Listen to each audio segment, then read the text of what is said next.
ఇదిగో వినుమా ఓ లోకమా, త్వరలో ప్రభువు రానుండెను. ఇదిగో వినుమా ఓ లోకమా, త్వరలో ప్రభువు రానుండెను. సిద్ధపడుమా ఓ లోకమా, సిద్ధపడుమా ఓ సంగమా, సిద్ధపడుమా ఓ లోకమా, సిద్ధపడుమా ఓ సంగమా, మరణాతా. ఇదిగో వినుమా ఓ లోకమా, త్వరలో ప్రభువు రానుండెను.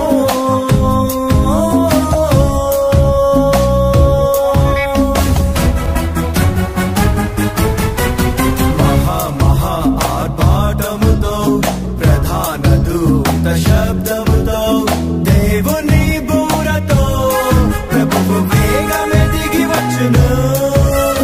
మహా ఆర్భాటముతో ప్రధాన దూత శబ్దముతో దేవుని బూరతో ప్రభువు వేగమెదిగి వచ్చును. ప్రభునందు మృతులు లెక్కలు సమాధులు తెరువగా, విశ్వాసులంతా దాల్తురు మహిమ రూపును వింతగా. ఎత్తబడును సంగము, అయ్యో విడువబడుట ఘోరము. సిద్ధపడుమా ఓ లోకమా, సిద్ధపడుమా ఓ సంగమా, సిద్ధపడుమా ఓ లోకమా, సిద్ధపడుమా ఓ సంగమా, మరణాతా. ఇదిగో వినుమా ఓ లోకమా, త్వరలో ప్రభువు రానుండెను.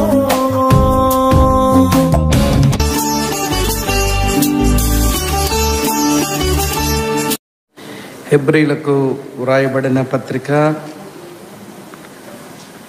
4వ అధ్యాయం 9వ వచనంలో ఉన్న మాట, కాబట్టి దేవుని ప్రజలకు విశ్రాంతి నిలిచి ఉన్నది.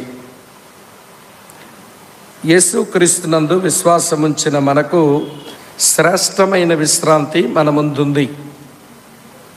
దీని గురించి మనం కొంత మనసు పెట్టి ఆలోచిస్తూ నేర్చుకోవడానికి ప్రయత్నం చేద్దాం. బైబిల్ భాష్యం అనే ఒక శాస్త్రం ఉంది. దాన్ని హెర్మెనెటిక్స్ అని అంటారు. బైబిల్ను ఎలా మనం అన్వయించుకోవాలి అనే ఒక శాస్త్రం. కనుక బైబిల్ చదివే విధానం, పద్ధతులు అందులో నేర్పిస్తారు. ఆ శాస్త్రంలో అందులో ఒక నియమం ఉంటుంది. ఆ నియమం పేరేంటనంటే ప్రిన్సిపల్ ఆఫ్ ఫస్ట్ మెన్షనింగ్ అంటారు. కనుక మొట్టమొదట అది ఎక్కడ ప్రస్తావించబడిందో దాన్ని మనం చూడకుండా వేరు చోట్ల చూసి విపరీత అర్థాలు తీసి మనం దేవుని వాక్యాన్ని పాడు చేయకూడదు. బైబిల్ భాష్యంలో వారు చెప్పే ఈ ప్రిన్సిపల్ ఆఫ్ ఫస్ట్ మెన్షనింగ్ చెప్పినప్పుడు వారు కొన్ని విషయాలు ఇలా చెప్తారు. అందులో మొట్టమొదటి మాట కాంటెక్స్ట్, సందర్భం. నువ్వు చదివిన వాక్యం ఏ సందర్భంలో ఉందో ఆ సందర్భాన్ని కొంచెం బాగా గమనించాలి. తర్వాత రెండో సంగతి, కాంటెక్స్ట్ చూసిన తర్వాత రెండవ సంగతి ఏంటంటే మనం గమనించవలసిన విషయం థింక్ ఇన్ ప్లెయిన్ సెన్స్. సాధారణంగానే ఆలోచించాలి, విపరీత అర్థాలు తీయకూడదు. ఒక దైవజనుడు అన్నాడు, think in plain sense, if you go any other sense that will create non sense. ఏదైనా విషయాన్ని కొంచెం సాధారణంగానే ఆలోచించండి, విపరీత అర్థాలు తీసేయకండి, అది అర్థం లేకుండా పోతుంది అన్నాడు. మూడో సంగతి ఏమంటాడనంటే కాంటెక్స్ట్, ప్లెయిన్ సెన్స్. మూడవ సంగతి మినిమలిజం, అంటే విషయం అంతటి కూడా క్రోడీకరించి దాన్ని మినిమైజ్ చేసుకుంటూ మీరు ఆలోచించండి, అప్పుడు విషయం మీకు బాగా బోధపడుతుంది. ఈ విషయాలు మీకు ఎందుకు చెప్పాను అంటే, విశ్రాంతి అనే మాట బైబిల్లో మొట్టమొదట ఎక్కడ ప్రస్తావించబడిందో అక్కడ నుంచి మనం ఆలోచించకపోతే విశ్రాంతి అనే దానికి మనం విపరీత అర్థాలు తీసే ప్రమాదం ఉంది. కనుక విశ్రాంతిని గురించి బైబిల్లో మొట్టమొదట ఎక్కడ ఉంటుంది అని అంటే ఆదికాండం 2వ అధ్యాయంలో ఉంటుంది. అక్కడికి రండి, విశ్రాంతి ఏంటో మనం చూద్దాం. ఆదికాండం 2వ అధ్యాయం, ఆదికాండం 2వ అధ్యాయం 3వ వచనం. కాబట్టి దేవుడు ఆ 7వ దినమును ఆశీర్వదించి పరిశుద్ధపరచెను. ఏలయనగా దానిలో దేవుడు తాను చేసినట్టయు సృజించినట్టయు తన పని అంతటి నుండి విశ్రమించెను. ఈ వచనంలో మొట్టమొదటిసారి మనం విశ్రాంతి అనే ఆలోచన మనం చూస్తాం. దేవుడు 2వ వచనం కూడా చూడండి.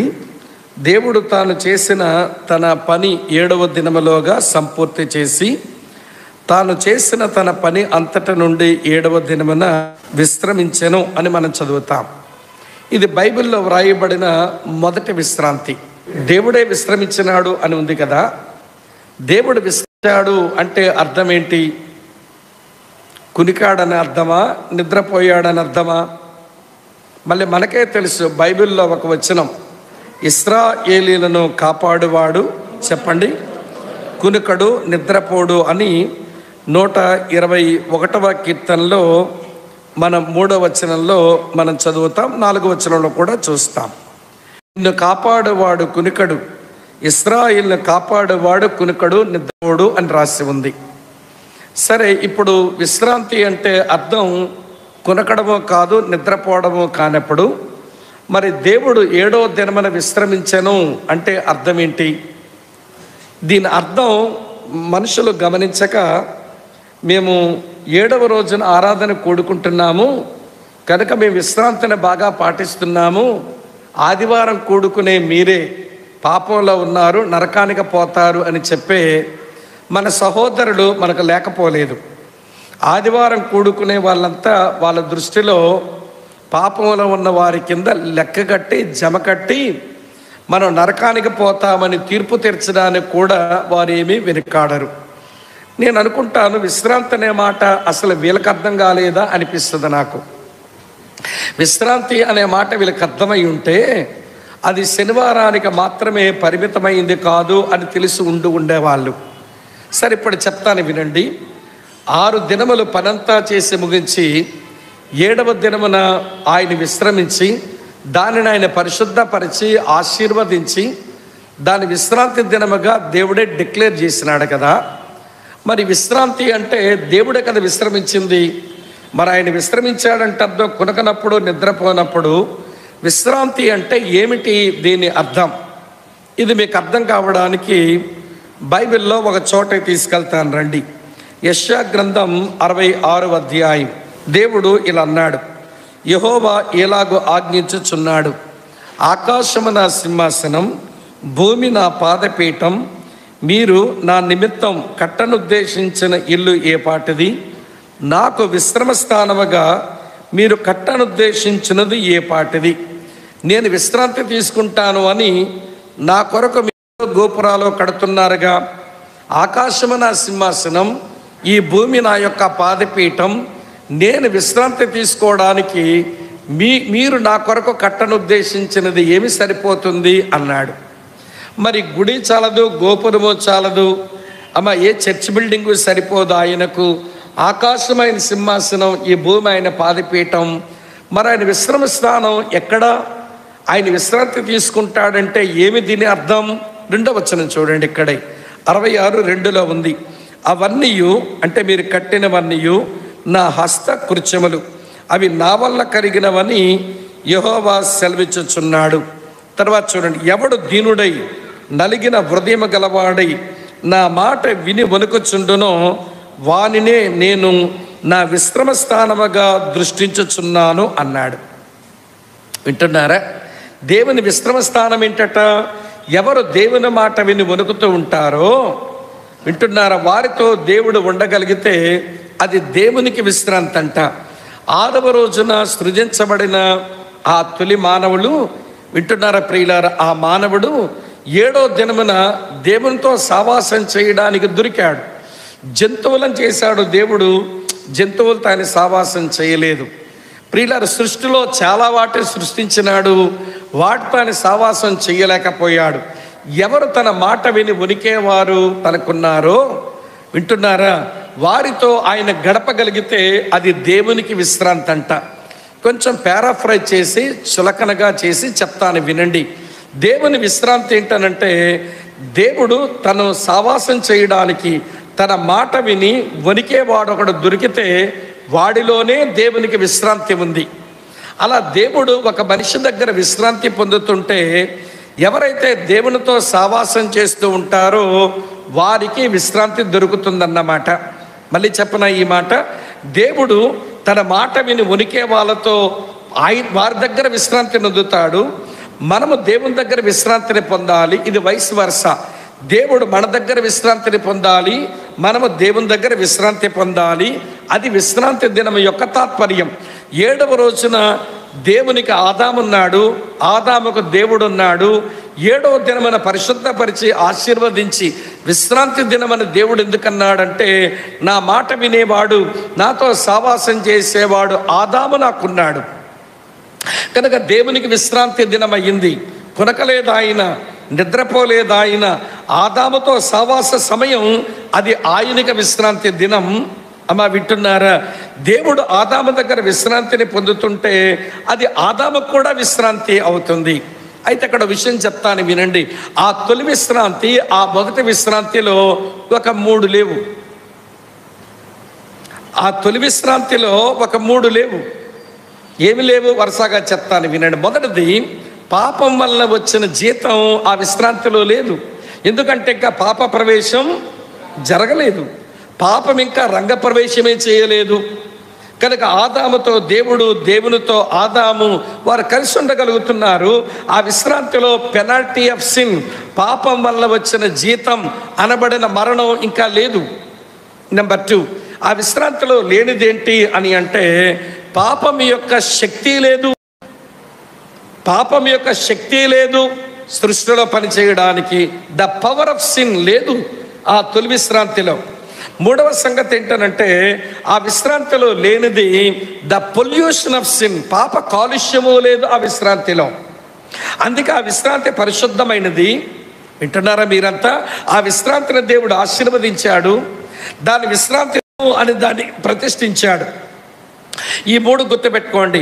పాపం వల్ల వచ్చిన జీతం లేదు, పాపం యొక్క శక్తి దాని అధికారం లేదు, పాపం యొక్క కాలుష్యము దాని వాతావరణమే లేదు. ఈ 3 లేని ఆ విశ్రాంతి ఆశీర్వదించబడిన విశ్రాంతి, పరిశుద్ధమైనటువంటి విశ్రాంతి. దేవుడే దాన్ని కాన్సిక్రేట్ చేశాడు, ప్రతిష్టపరిచాడు. అయితే ఏ రోజునైతే ఆదాము అవ్వల పాపం చేశారో, వింటున్నారా, ఈ 3 సృష్టిలో కడుగు పెట్టేశాయి. పాపం వల్ల జీతము వచ్చేసింది, పాపం యొక్క శక్తి లోకములోకి వచ్చింది, పాపం యొక్క కాలుష్యము లోపలగా వచ్చింది. ఈ 3 ఎప్పుడైతే వచ్చాయో పరిశుద్ధుడైన దేవుడు మనిషితో ఉండలేని వాడైపోయాడు. వింటున్నారా ఈ మాట? మనిషితో దేవుడు ఉండలేని వాడయ్యాడు. ఇప్పుడు తను సావాసం చేయడానికి దేవునికి మనిషి లేకపోతే, వింటున్నారా ఈ మాట, దేవునికి విశ్రాంతి ఉందా? కొంచెం బరితికించని చెప్పండి, దీన్ని తెగించి చెప్పాలి. దేవునికి విశ్రాంతి ఉందా? దేవునికి విశ్రాంతి లేదు. మరి దేవునికి విశ్రాంతి లేకపోతే పాపమును బట్టి దేవునికి దూరమైన మనుషులకు విశ్రాంతి ఉంటుందా? ఉండదు. దేవునికి విశ్రాంతి లేదు అని వింటున్నారా? మనిషికి విశ్రాంతి లేదు.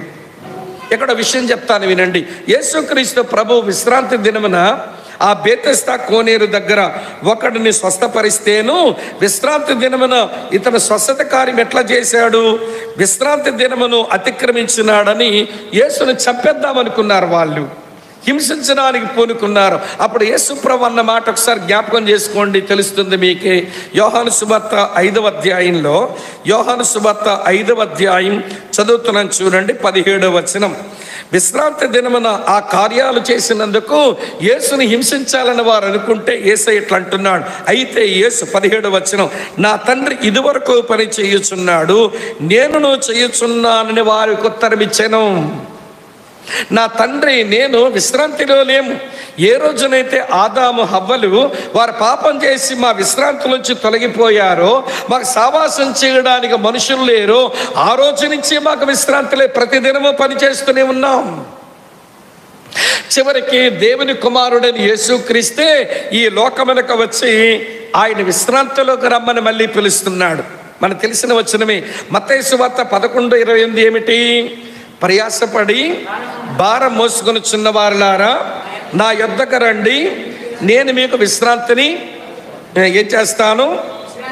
కలుగు చేస్తాను. ఇది కలుగు చేయబడి విశ్రాంతి, ఉచితంగా పొందొచ్చు. దేంటి నుంచి విశ్రాంతి? అమ్మా వింటున్నారా? పాపం చేసినప్పుడు 3 ప్రవేశించాయని చెప్పాయని, అందులో మొట్టమొదటి పాపం వల్ల వచ్చిన జీతం. ఏ రోజునైతే సువార్త విని ఆ సువార్తలో ఉన్న యేసుక్రీస్తునందు విశ్వాసం ఉంచి ఆయన నామాన్ని మనం అంగీకరించి మన దేవుని బిడ్డలం అయ్యామో, మన ప్రభు దగ్గరకు వచ్చి రక్షించబడ్డామో, ఆ రోజునే పాపం వలన వచ్చిన జీతం నుంచి మనకి విశ్రాంతి వచ్చింది. Rest from the penalty of sin అయిపోయింది. ఇక నరకం అనేది నీకు లేదు. పాపం వల్ల వచ్చిన జీతం అనబడిన మరణం అనేది నీకు లేదు. నువ్వు ఆల్రెడీ రెస్ట్లోనికి వచ్చావు. అలాగని తెల్లారిపోలేదు. వింటున్నారా? నీకు వచ్చిందే తొలి విశ్రాంతే, ఇంకా వచ్చింది చాలా ఉంది. అమ్మ వింటున్నారా?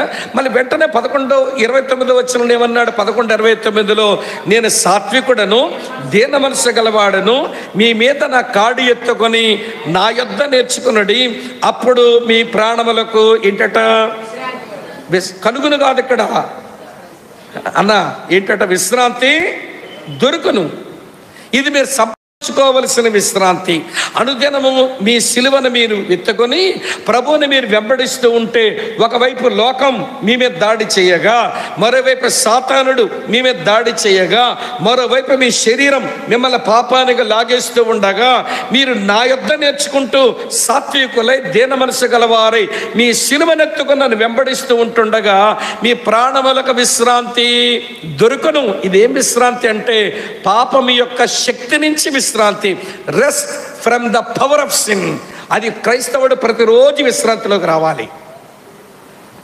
ఇక్కడ ఉన్నారా లేదా? ప్రభు దగ్గర రాగానే పాపం వల్ల వచ్చే జీతమని బట్టే మనకి విశ్రాంతి వచ్చింది.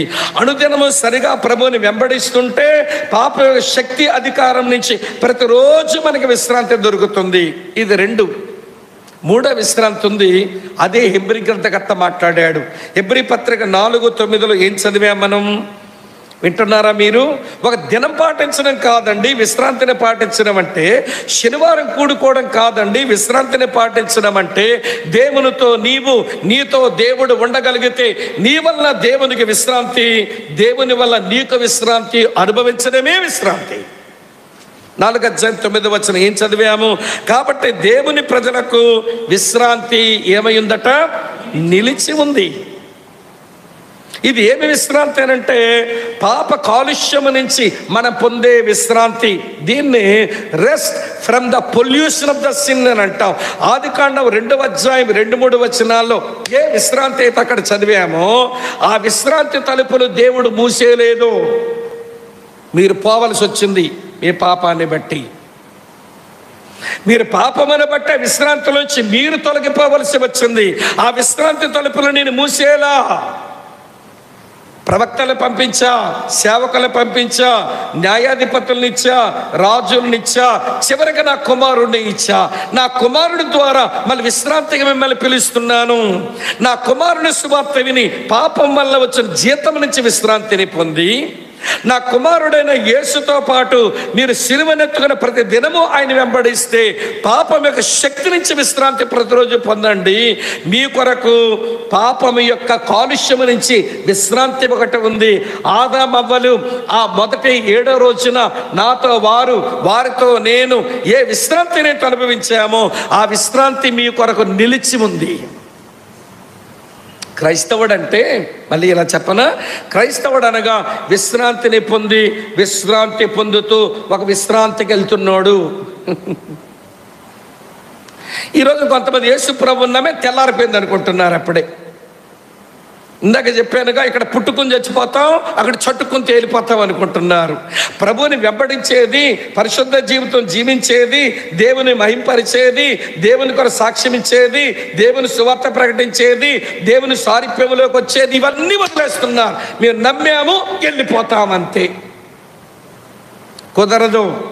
పాపం వల్ల వచ్చిన జీతం నుంచి విశ్రాంతిని పొందిన నీవు పాపం యొక్క శక్తి అధికారం నుంచి ప్రతిరోజు విశ్రాంతిని పొందుతూ పాప కాలుష్యము లేని ఆ విశ్రాంతిలోకి వెళ్ళడానికి మనం ప్రయాణం చేయాలి. ఓ యోధా క్రైస్తవులారా, మోషే కానివ్వండి, మోషే తర్వాత వచ్చిన యెహోషువ కానివ్వండి, తర్వాత దావీదు కూడా అన్నాడు ఇంకా మన విశ్రాంతిలోకి రాలేదు అని. మోషే వల్ల వచ్చిన కనాను అది టెంపరల్ రెస్ట్. కనాను సంపూర్ణమైన విశ్రాంతి కాదు. కనాన్లోనికి వచ్చారు. ఇలా చెప్తాను వినండి, శత్రువులు ఉన్నారా లేదా? కనాన్లో ఉన్నారు. కనానీయులు ఉన్నారు, హిత్తీయులు ఉన్నారు, హివ్వీయులు ఉన్నారు, గిర్గేషీయులు ఉన్నారు, పెరిజీయులు ఉన్నారు, యెబూసీయులు ఉన్నారు. 7 రకాల జనాంగాలు శత్రువులు మీకున్నారా? కనానులో మీరు పోరాటాలు చెయ్యాలా వద్దా? పోరాటాలు చెయ్యాలి. పోరాటాలు చేస్తున్నప్పుడు దుఃఖమో బాధ సమస్యలు మీకు వచ్చాయా లేదా? ఇవన్నీ ఉంటాయి. అది ఏంటో తెలుసా? సంపూర్ణమైన ఆ విశ్రాంతికి ఇది తొలి రుచే గాని ఇది శాశ్వతమైన విశ్రాంతి కాదు కనాను. ఓ యోధా క్రైస్తవులారా, మోషే వలన మీరు కనాన దేశానికి వస్తే మీరు పొందిన తాత్కాలికమైన విశ్రాంతి యేసుక్రీస్తు ద్వారా మీకు పరిపూర్ణమైన విశ్రాంతి ఉంది. ఆ విశ్రాంతికి మీరు ప్రయాణం చెయ్యండి. కాగా దేవుని ప్రజలకు విశ్రాంతి నిలిచి ఉంది, క్లోజ్ అవ్వలేదు. ఆదామవ్వలు విశ్రాంతిలోంచి తొలగిపోతే నేను విశ్రాంతి యొక్క తలుపులు నేను క్లోజ్ చేయలా, అది ఇంకా అలాగే ఉంచా. నా కుమారుని చివరకు పంపించుకున్న శిలువ మీద ఒక దిక్కుమాలిన ఒక దిగంబర ఎవరి చేతకాని చావుకు నా కుమారుని అప్పగించా. ఆయన సువార్త విని రండి, విశ్రాంతిలోనికి రండి. పాపం వల్ల వచ్చి జీతం నుంచి విశ్రాంతి పొందండి. అనుదినము పాపం యొక్క అధికారం నుంచి విడుదల పొందండి, విశ్రాంతి పొందండి. చివరికి మీ కొరకు నేను పాప కాలుష్యము లేని విశ్రాంతి నిలిచి ఉంచాను, అందులోకి రండి అని పిలుస్తున్నాడు. అర్థమైందో వ్యర్థమైందో? అమ్మా బోధపడిందా అండి? చాలా సంతోషం. కనుక మనం ఎవరము అంటే విశ్రాంతిని పొందుతూ విశ్రాంతికి వెళుతున్నాము. అమ్మా అర్థమవుతా? విశ్రాంతిని పొందుతూ విశ్రాంతిలోకి వెళుతున్నాము. పౌలు భాషలో చెప్పాలంటే రక్షించబడుతూ రక్షణకు వెళ్తున్నాము. పేతురు భాషలో చెప్పాలంటే విమోచించబడుతూ ఒక విమోచనకు వెళ్తున్నాము. ఎక్కడ కాంట్రడిక్షన్స్ లేవు, ఎక్కడ విభేదాలు లేవు ఆలోచనల్లో. అక్క, చెల్లి, తమ్ముడన్న వినండి, విశ్రాంతిని పొందుతూ ఒక విశ్రాంతిగా ప్రయాణం చేస్తున్నాము. కనుక ఆదికాండం 2వ అధ్యాయం 2-3 వచనాల్లో ఉన్న విశ్రాంతి అది శ్రేష్టమైన విశ్రాంతి కాబట్టి, అది సంపూర్ణమైన విశ్రాంతి కాబట్టి, శాశ్వతమైన విశ్రాంతి కాబట్టి అక్కడికి సరిగా నడవండి అని 4వ అధ్యాయం రాశాడు. ఇక్కడ ఉన్నారా లేదా మీరంతా? ఇప్పుడు 4వ అధ్యాయంలో ఆ విశ్రాంతికి ఎలా ప్రయాణం చేయొచ్చునో మన అడుగులు మన పరుగు సరిగా సాగించడం కొరకు దైవజనుడు చెప్పిన మంచి స్టెప్స్ ఉన్నాయండి. నేను అన్నీ వివరించే ప్రయత్నం చేస్తాను.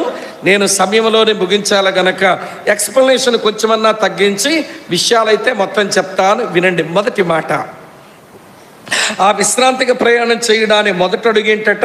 చదువుతాను చూడండి. 4వ అధ్యాయం 1-2 వచనాలు చూడండి. ఆయన యొక్క విశ్రాంతిలో ప్రవేశించుదమని వాగ్దానం ఇంకా నిలిచి ఉండగా మీలో ఎవడైనను ఒకవేళ వాగ్దానం పొందకుండా తప్పిపోవనేమో అని భయము కలిగి ఉందము. వారికి ప్రకటించబడినట్లు మనకును సువార్త ప్రకటించబడెను గాని వారు వినిన వారితో విశ్వాసము గలవారై కలిసి ఉండలేదు గనుక విన్న వాక్యం వారికి నిష్ప్రయోజనమైనదాయను. అమ్మా వింటున్నారా? ఇశ్రాయేలు ప్రజలైన మీ పితరులు, మన పితరులు, వారు తాత్కాలిక విశ్రాంతి అనబడిన కనానుకు ప్రయాణం చేశారు. మోషే వాక్యం చెప్పినాడు, వారికి అహరోను వాక్యం చెప్పాడు, వారికి యెహోషువ వాక్యం చెప్పాడు. వారు వాక్యం విన్నారే కానీ విన్న దానితో వాళ్ళ విశ్వాసం జోడించలేదు గనక అరణ్యములోనే వాళ్ళకి సమాధులు కట్టవలసి వచ్చింది. వారి యాత్ర ప్రయాణంలో వారి యాత్రా స్థలాలన్నీ సమాధుల దొడ్డిలాగా మారిపోయినాయి. ఎందుకు? విన్న వాక్యం అనే విశ్వాసం జోడించలేదు వాళ్ళు. అమ్మా వింటున్నారా? ఈరోజు మీరు ఆ విశ్రాంతికి ప్రయాణం చేస్తున్నారు. వారు ప్రయాణం చేసింది భూమి మీద విశ్రాంతికి, మీరు ప్రయాణం చేస్తున్నది పరలోక సంబంధమైన విశ్రాంతికి. ఆదికాండం 2వ అధ్యాయం 2-3 వచనాలు ఉన్న విశ్రాంతికి. అంత గొప్ప విశ్రాంతికి ప్రయాణం చేస్తున్నారు గనక మీరు విన్న వాక్యానికి మీ విశ్వాసం కలపండి. ఇది సూత్రం. సింపుల్గా చెప్తాను, వినండి. మన ముందు నిలిచి ఉన్న ఆ విశ్రాంతికి ప్రయాణం చెయ్యాలనంటే దైవజనుడు చెప్పిన మొదటి సూచన ఏంటో తెలుసా? Mix your faith with word of God. మీరు విన్న వాక్యమునకు విశ్వాసం కలపండి, వస్తారా విశ్రాంతిలోనికి. ఎట్లాంటి విన్న వాక్యం విశ్వాసం కలపడం అంటే ఎట్లుంటుంది? ఒకే దగ్గర చూపిస్తాను మీకు. లూకా సువార్త తెరవండి. ఈ ఒక్క సువార్తలోనే విన్న వాక్యమునకు విశ్వాసం జోడిస్తూ ప్రయాణం చేయడం ఎట్లా ఉంటుందో చూపిస్తాను. ఆ లూకా సువార్త 1వ అధ్యాయం 38వ వచనం చూడండి. ఇది 1 లూకా సువార్త 1:38. మరియు మరియా, ఇదిగో ప్రభు దాసురాలను, నీ మాట చొప్పున నాకు జరుగునుగాక అనెను. అంతటా దూత ఆమె యొద్ద నుండి వెళ్ళెను. మరియా గబ్రియేలు దగ్గర నుంచి సువార్త వినింది. అమ్మా దయాప్రాప్తురాలా, నువ్వు గర్భవతి అవుతావు, ఒక కుమారుని కంటావు, అతను సర్వోన్నత దేవుని కుమారుడు అనబడతాడు అంటే ఆమెనింది, అయ్యో నేను వివాహం కూడా జరగనదాననే, ఇది ఎట్లా సంభవిస్తుంది నాకు అనగానే గబ్రియేలు అన్నాడు, దేవుడు చెప్పిన ఏ మాట అయినా నిరర్ధకం కాదు తల్లి. నేను దేవుడు చెప్పిన మాట నీతో చెప్తున్నా, దేవుడు చెప్పిన ఏ మాట నిరర్ధకం కాదు అనగానే విన్న వాక్యానికి విశ్వాసం జోడించామంటుంది. నీ మాట చెప్పున జరుగునుగాక. అది విశ్వాసం కలపడం. దూత ద్వారా విన్న వాక్యానికి విశ్వాసం జోడించంటుంది. నీ మాట చెప్పున నాకు జరుగునుగాక. ఈరోజు మనం దేవుని మందిరంలో చాలా ప్రసంగాలు విని ఈ వచనం నా బ్రతుకులో నెరవేర్పుకొచ్చునుగాక అని నెరవేర్పు కొరకు ఏమైనా తీర్మానాలు చేస్తామా?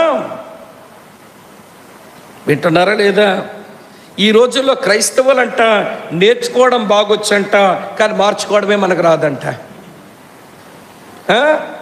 మరొక ఆయన అన్నాడు, మార్చుకోవడమే కాదు తమ్ముడు, వీళ్ళకి మార్కులు వేయడం బాగా వచ్చు అన్నాడు. విని నేర్చుకొని మార్చుకోరు కానీ మార్కులు వేస్తుంటారట. ఇది చెప్పినాడు బాగుంది, అది చెప్పినాడు బాగుంది అనుకుంటారట. అది కాదండి. విన్న వాక్యానికి మన విశ్వాసం జోడించి మార్పుకు నాంది పలకాలి, ఆరంభం పలకాలి. మరియు మనకు నేర్పిస్తుంది, నేను ఏమైతే దూత ద్వారా వాక్యం విన్నానో దానికి నేను విశ్వాసం కలిపా. నాకు తెలుసు ఆ పని జరిగితే నాకు అవమానమే వస్తుంది. చివరికి నన్ను రాళ్ళతో కొట్టి చంపుతారు మనుషులు. చివరికి నాతో ప్రదానం చేయబడిన ఆ మనిషితో వివాహం జరగకపోవచ్చు. ఇవన్నీ ఉంటే ఉండని నేను విన్న వాక్యానికి నా విశ్వాసం కలుపుతున్నాను. నీ మాట చెప్పున నాకు జరుగునుగాక. 1 కొంచెం వెనక్కి రండి. లూకా సువార్త 5వ అధ్యాయానికి రండి. లూకా సువార్త 5వ అధ్యాయం 5వ వచనం చదువుతా. సీమోను, ఏలినవాడా, రాత్రి అంతయు మేము ప్రయాసపడితే గాని మాకు ఏమీ దొరకలేదు. అయినను మళ్ళీ చూడండి, నీ మాట చొప్పున వలల వేతునని ఆయనతో చెప్పాను. సీమోను పేతురుతో ప్రభు అంటున్నాడు, మీ ధోని లోతుకు నడిపించండి, వలలు కొంచెం లోతులో వేయండి అన్నాడు. వినండి, ఒక విడ్డూరమైన మాట చెప్తాను. చేపలు పట్టేవాడికి ఎంత లోతుకి వెళ్తే చేపలు దొరుకుతాయా తెలుస్తుందా? లేక వడ్రంగి పని చేసుకునే వాడికి ఎంత లోతుకి వెళ్తే చేపలు పడతాయని తెలుస్తాయా? చేపలు పట్టేవాడికి తెలుస్తుంది. ఏ సమయంలో వెళ్తే చేపలు దొరుకుతాయో చేపలు పట్టేవాడికి తెలుస్తుందా? కర్ర పని చేసుకునే వడ్రంగోడికి తెలుస్తుందా? విడ్డూరమైన విషయం, వడ్రంగోడు చేపలోడికి సలహా ఇస్తున్నాడు. వడ్రంగా వాడు చేపలు పట్టుకున్నాయని చెప్తున్నాడు. మీ ధోనిని కొంచెం లోపల నడిపించండి, మీరు వలలు వేయండి అని అంటే పేతురు ఇచ్చిన జవాబు వల్ల అద్భుతంగా ఉంటుంది. ఆయన ఇచ్చిన జవాబు ఏంటో తెలుసా? ఏమండి, నీ మాట చొప్పున వలలు వేస్తాను అంటే విన్న వాక్యానికి ఏం కలిపాడు? విశ్వాసం కలిపాడు. మరి ఏమో విన్న వాక్యానికి ఏం కలిపింది? విశ్వాసం కలిపింది. ఇక్కడ సీమోను పేతురు విన్న వాక్యానికి ఏం కలిపాడు? విశ్వాసమే కలిపాడు. ఇంకో ఉదాహరణ ఇస్తాను, కొంచెం ఆ పేజీ తిప్పండి. లూకా సువార్త 7వ అధ్యాయం 7వ వచనం చూడండి. అందుచేత శతాధిపతి అంటున్నాడు, అందుచేత నీ యొద్దకు వచ్చుటకు పాత్రుడని నేను ఎంచుకొనలేదు, అయితే మాట మాత్రమే సెలవిమ్ము, నా దాసుడు స్వస్థపరచబడును అన్నాడు. ఒక రోమీయుడు, ఒక శతాధిపతి ఏమండి యేసయ్యతో అంటున్న మాట మాత్రమే సెలవిమ్ము, నా దాసుడు స్వస్థపరచబడునంటే విన్న వాక్యానికి ఏం కలుపుతున్నాడు? ఈయన కూడా విశ్వాసం కలుపుతున్నాడు.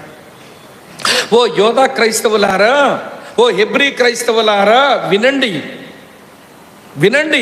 మీ పితరులు, మన పితరులు, నా పితరులు మోషే దగ్గర నుంచి, అహరోను దగ్గర నుంచి, యెహోషువ దగ్గర నుంచి సువార్త అయితే విన్నారు, కానీ విన్న సువార్తకు వారు విశ్వాసము జోడించలేదు గనక అరణ్యములో వారి పిట్టల్లోకి రాలిపోయారు. వారి అరణ్య మార్గం అంతా సమాధులు దొడ్డయింది.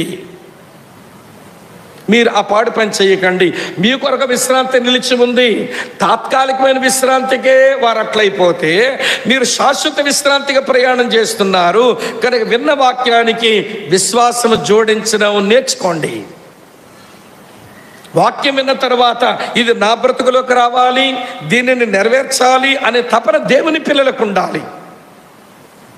ఏమనుకపోతే చెప్తాను ఒక మాట, మీకు సిగ్గు కలగడానికి, నాకు సిగ్గు రావడానికి వాక్యాన్ని జీవితంలో తెచ్చుకోవడం ఎలా ఉంటుందో జరిగిన సంగతి చెప్తాను. సిగ్గుపడతారా? పడరా? సిగ్గుపడకపోతే ఏమని పిలాలి? సిగ్గుమాలినోళ్ళారని పిలవాలి, అంతే. ఇంక అంత మంచి ఏముంటుంది? సిగ్గుపడదాం అందరం. ఒక ఆయన అనుభవం చెప్తాను. ఆయన విజయనగరం జిల్లా నుంచి మా దగ్గరకు వచ్చాడు. మారుమనసు పొంది రక్షించబడి దేవుని పరిచర్యలో ఈ పని చిన్న తమ్ముడుగా ఉండి అన్ని పనులు చక్కబెడతా బాగా వాక్యం నేర్చుకుంటూ ఎదుగుతున్నాడు. సడన్గా ఒకసారి అన్నాడు, అన్న నేను పెళ్లి చేసుకోకుండా సేవలో ఉంటానన్నాడు. అంటే అన్నాను, దేవుడు దేని కొరకు పిలుస్తున్నాడు సేవకు చెప్పు అన్నాను. అంటే సువార్తికుడిగా ఉండాలని అనుకుంటున్నానని అన్నాడు. నీకు ఆ వరం ఉన్నట్టు నాకు అనిపించడం లేదు.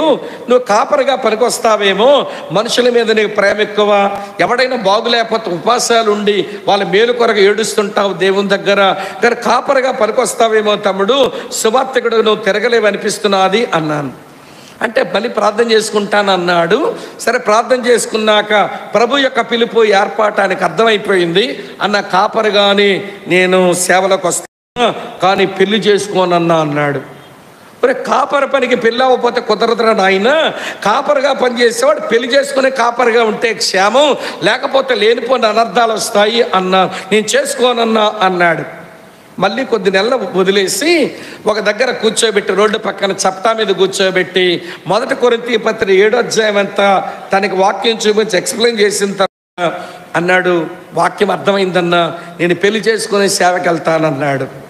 సరే మంచిది, ఇక్కడ పెళ్లి కొరకు ప్రేయర్ చేసుకోమన్నాను. ఇక పెళ్లి కొరకు ప్రార్థన మొదలుపెట్టాడు. నేను మా చర్చిలో వాక్యం book by book, verse by verse మాట్లాడుకునే అలవాటు ఉంటుంది మా చర్చిలో. రూతు గ్రంథం దగ్గరికి వచ్చాం. ఆ క్రమంలో రూతు గ్రంథం మాట్లాడుతున్నాను, మన చర్చిలో అందరూ యోసేపులేనా, ఏం బోయిజులు పుట్టడం లేదేంటి అన్నా. ఫ్లోలో అట్లా అన్నానండి. అదేదో పనిగట్టుగా చెప్పాలని చెప్పలా. నేను చెబుతూ ఉంటే ఆ తలంపు వచ్చింది చెప్పాను. ఈరోజు క్రైస్తవ సంఘాలు అందరూ యోసేపులే. పాడైపోయిన అమ్మాయి అయితే వదిలేస్తాడంట, పాడైపోయిన అమ్మాయిని చేసుకోవడంట, పవిత్రమైన కన్యగే కావాలనుకునే యోసేపులు ఉన్నారు మన సంఘాల్లో. ఏం బోయిజులు ఉండరా? ఒక చెడిపోయిన ఆడపిల్లగా జీవితం ఇచ్చేవాళ్ళు, మోసగించబడిన పాపకు బ్రతికిచ్చే వాళ్ళు, బోయిజులు అంటే మన సంఘంలో ఉండాలని చెప్పేసి ఆ ప్రసంగం అయిపోయింది. ఇంట్లోకి వచ్చా, భోజనం చేస్తుంటే వచ్చన్నాడు, అన్నా ప్రభు నాతో మాట్లాడుతున్నాడు, నేను బోయిజులు అవుతానన్నాడు. ఒరే, నా కొంప కొల్చేలాగా ఉన్నావురా నాయన నువ్వు. వాళ్ళ ఇంట్లో ఎవరు నమ్మలే, ఇడు ఒక్కడే నమ్మాడు. ఇప్పుడేమో చెడిపోయిన పిల్లని పిల్లాడతానంటే ఇంట్లో అమ్మ నన్ను ఊరుకుంటారమ్మా? మళ్ళీ నా పేకేది ఊరి పెట్టినట్టున్నావురా తమ్ముడు, అది అవుతుందంటే నేను నన్ను నమ్మండి అన్న, 3 నెలల టైం ఇవ్వండి, నీలోగా మీ పని ఏంటంటే చెడిపోయిన పిల్లని ఎత్తుక్కోండి. నేను ఇంటికి వెళ్ళి అమ్మ నన్ను ఒప్పించుకుంటానని మా ఇంట్లోంచి వెళ్ళిపోయిన తర్వాత వింటున్నారా లేదా, 3 నెలలు కూడా అవ్వలేదు, 2 నెలలు దాటి ఉంటుందేమో, వాళ్ళ నాన్నగారు ఫోన్ చేశారు, బాబు మా అబ్బాయి మీకేదో చెప్పొచ్చాడంట కదా అన్నాడు. అవును అంకుల్ చెప్పొచ్చాడు. దేవుని వాక్యం నెరవేర్చడం కంటే గొప్పదేముంటుంది బాబు, మాకు యేసు ప్రభు ఏంటో ఆ బైబిల్ ఏంటో తెలియదు కానీ వాడు మాత్రం వాక్యం నెరవేరుస్తాను అని అన్నాడు. ఒక జీవితంలో చెడిపోయిన పిల్లను చేసుకుంటానని అన్నాడంట కదా. కాబట్టి దొరికిందా పిల్ల అంటే అన్నాను, మా దగ్గర ఒక అమ్మాయి దొరికింది అంకులు, వస్తారంటే వస్తానని వచ్చాడండి. అబ్బాయిని బంధువులు తీసుకుని వచ్చాడు. ఒక అమ్మాయిని చూపించాం. ఆ పిల్లని చదువుకున్న పాప కాదు, మరి పెద్ద అందమైన పాప కాదు, అంటే రంగు లేదంతే. ఏవండి కొంచెం మోసగించబడింది. సరే మొత్తానికి అమ్మాయిని చూపించిన తర్వాత మాకేం అభ్యంతరం లేదండి, మా అబ్బాయి చేసుకుంటాడు అన్నాడండి ముసలాయన. హైందవుడు చేసుకుంటాడన్నాడు. నేను అన్నాను, సార్ అయ్యా మీరేమనుకోకండి, ఈ పిల్ల మోసగించబడి ఒక బిడ్డను కనవలసి వచ్చింది, ఆ బిడ్డ ఉంది, మరి ఏం చేద్దామన్నా నేను. ఆయన అంటాడండి హైందవుడు, అదేం మాట అండి స్వామి గారు, తల్లి బిడ్డను వేరు చేయటం పాపం కాదు.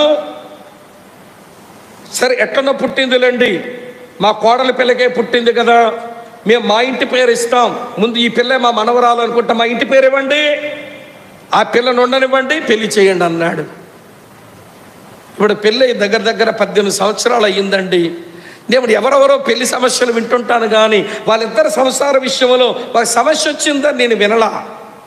సేవకురాలు అయిపోయింది, ఎవరైనా అనారోగ్యం ఉంటే హాస్పిటల్కి తీసుకెళ్ళి చూపిస్తుంది, కొంచెం బైబిల్ చదువుకోగలుగుతుంది, భర్తకు చాలా సహకారం అయిపోయింది. ఈ అబ్బాయి కూడా అమ్మాయి తల్లి ఇంటి వాళ్లకు కొడుకులాగా వాళ్ళకి సహాయం చేస్తున్నాడు. ఇవన్నీ చూసినప్పుడు అనిపించింది, ఏమంటే ఈ రోజుకి వాడికి ఆ ఫ్యామిలీ మీద విపరీతమైన గౌరవం ఉంటుంది. నా కారణం ఏంటో తెలుసా, వాక్యం నెరవేర్చడానికి ఇష్టపడిన వాళ్ళు, విని వదిలేసిన టైపు కాదు. ఎంతవరకు విన్నాడన్నానంటే అవమానం వచ్చే పని, మనుషులు చేతరించుకునే పని, కించపరిచే పని. కానీ జీవితంలో జీవితం పోగొట్టుకున్న పిల్లక బతుకునివ్వాలనుకున్నాడు. వాడి సాక్ష్యం ఎక్కడో చెప్పాను. కుర్రోడు వచ్చాడు, అన్నా దేవుడు నాతో మాట్లాడుతున్నాడు, ఓ చెడిపోయిన ఆడపిల్లని చూడండి పెళ్లి చేసుకుంటానన్నాడు. మరొకటికి అలాగే పెళ్లి చేశాం. ఆ సాక్ష్యం విన్నాడు ఒక ఆయన, బెహ్రెయిన్లో ఉంటాడు, మెడికల్ డిపార్ట్మెంట్లో పనిచేస్తాడు బెహ్రెయిన్ దేశంలో. అన్న నేను కూడా జీవితంలో మోసగించబడిన నష్టపోయిన ఒక పిల్లని పెళ్లి చేసుకుంటాను, ఒక ఆడపిల్లని చూడండి అన్నాడు. వాక్యాలు నెరవేర్చే వాళ్ళు ఇచ్చే సాక్ష్యాలు మరికొంతమందికి వాక్యం నెరవేర్చడానికి ప్రేరణలు అవుతాయి. మన సంవత్సరాల తరబడిగా కొందరం బొమ్మల్లా కూర్చొని వాక్యం వినడమే వస్తుంది కానీ అది జీవితంలో ప్రాక్టీస్ చేయకపోతే ఎవరికి మన మాదిరి అండి? వాక్యం వింటున్నావా, సరే దానికి విశ్వాసం జోడిస్తున్నావా అన్నదే ప్రశ్న. కొంచెం ఎక్స్ప్లెనేషన్ పెంచుతానేమనుకోకండి. మరియా, పేతురు, శతాధిపతి, అవునా? ఈ ముగ్గురే కదా నేను ఇప్పుడు చూపించిన ఉదాహరణలు. మరియా విన్న వాక్యానికి విశ్వాసమని కలిపి ఆమె పొందినటువంటి దీవెన ఏంటో తెలుసా? ఆత్మ సంబంధమైన దీవెన, లోకమునకు రక్షకుడిని అందించింది. అది స్పిరిచువల్ బెనవలెన్స్, అది ఆత్మ సంబంధమైన మేలు. అమ్మ వింటున్నారా మీరంతా? ఇప్పుడు పేతురు ప్రభు చెప్పిన మాట విని చేపలు పట్టుకున్నాడు. విస్తారమైన చేపలు పడ్డాయి. ఇదేంటో తెలుసా ప్రియులారా? ఇది మెటీరియల్ బెనవలెన్స్, ఇది భౌతికమైనటువంటి దీవెనలు. శతాధిపతి ప్రభువు చెప్పిన మాట విని తన దాసును స్వస్థతలోకి తీసుకుని రాగలిగాడు. అతను పొందిన మేలేంటో తెలుసా? శారీరక మేలు, స్వస్థత. ఇది ఫిజికల్ బెనవలెన్స్. ఇప్పుడు చెప్తాను వినండి. ఆత్మ సంబంధమైన, భౌతికమైన, శారీరకమైన దీవెనలు, మేలులు దేవుని పిల్లల పొందాలంటే ప్రిన్సిపల్ ఏంట్రా బాబా అంటే విన్న వాక్యానికి విశ్వాసం కలిపంతే. ఇది చేత కావడం లేదు. కానీ కొన్ని వంకర మాటల పలికే వాళ్ళు ఉంటారు. మా దగ్గరకే రండి స్వస్థతలు కలుగుతాయి, మా దగ్గరకే రండి సంపదలు కలుగుతాయి, మా దగ్గరకే రండి ఆధ్యాత్మికంగా మీరు బలిసిపోతారని వంకర మాటలు చెప్పే వాళ్ళు ఉంటారు. ఇలాంటి మాటలు విని చాలా మంది క్రైస్తవులు స్థానిక సంఘాన్ని, స్థానిక సంఘముల పరిచర్ను వదిలిపెట్టుకుని వాళ్ళ దగ్గర పోతుంటారు. ఇలా చెప్పుకునేటువంటి వంకర మాటలు పలికే బోధకులు ఈ 2 తెలుగు రాష్ట్రాల్లో పుట్టగొడుగుల్లాగా వెలిసిపోతున్నారు. రేపా బాపా నరసరావుపేట కూడా వస్తారు. మా దగ్గరకే రండి స్వస్థతలు, మా దగ్గరకే రండి సంపదలు, మా దగ్గరకే రండి మీరు మేలు పొందిపోతారు అని వంకర మాటల పలికి స్థానిక సంఘంలో మనుషుల్ని వాళ్ళ దగ్గరకు లాగేసుకొని మీ పట్టెలోనిది వాళ్ళ పెట్టెల్లో పోయించుకొని ఆ పెట్టెలోని తీసి పట్టల్లో పోసుకుంటారు.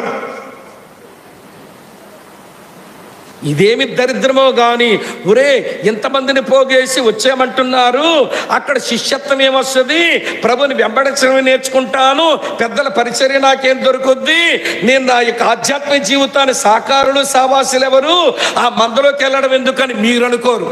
ఆ వంకర మాటలు పలికినోడు అలాగే పలుకుతాడు. మీరంతా జొమ్మ గొర్రెల్లా పోతుంటారు. జొమ్మ గొర్రెలు, జొమ్మ గొర్రెలు అంటే జబ్బు పట్టిన గొర్రెలని మళ్ళీ ఏదో అనుకునేరు.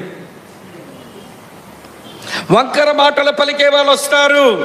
మా మా మందిరమే పరలోక గవిని అంటాడు ఒకడు వచ్చి.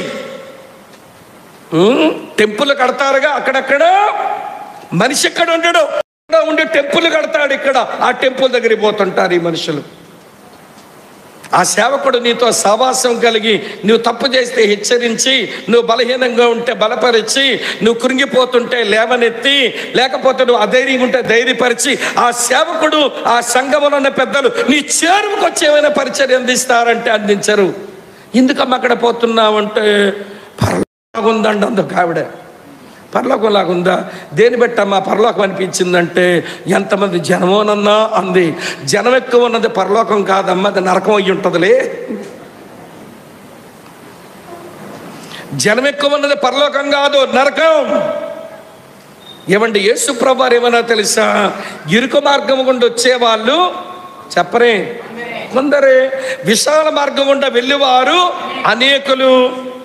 క్రిస్టియానిటీ ఎప్పుడు మెజారిటీ అవ్వదండి, మీకు తెలుసో తెలియదో. క్రిస్టియానిటీ ఎప్పుడు మైనారిటీయే. యేసు ప్రభువారు అందుకే పెద్ద గుంప భయపడొద్దే అనలేదు, చెప్పండి తర్వాత చిన్న మంద భయపడొద్దు అన్నాడు.